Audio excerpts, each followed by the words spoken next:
I-try natin itong trending daw na Dubai Chocolate Bar. I ordered this via Deliveroo. Isa lang yung in-order ko kasi nga mahal siya, guys. As in, itong package na to, it costs me 96 dirhams 16 cents. So, approximately 1,530 pesos. Kasi hear me out. Parang meron silang minimum order. Isa lang ang in-order ko. Kaya merong 20 dirhams na small order fee. Plus, service fee at saka delivery fee. But this is from Fix Dessert Chocolatier. Ito yung kunafa chocolate nila. Can't get kunafa off it. This is chocolate with kunafa. Yung kunafa is actually a traditional Arabic dessert.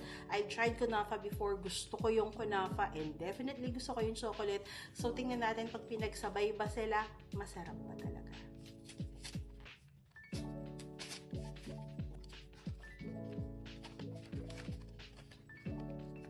So, size-wise, guys, para siyang yung normal na Cadbury na size. Oh my God. Wow.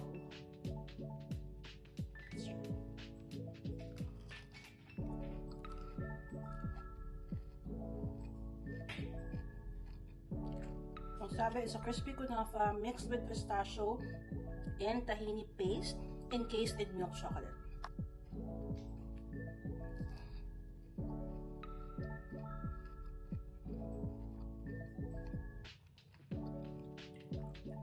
I get the hype. Masarap siya. Hindi ko lang ganun ka-taste yung kunafa kasi iba yung kunafa na nati-taste ko pag binibili ko sa Ferraz, ganyan. May certain tamis siya pero hindi naman talaga nag-overpower yung tamis.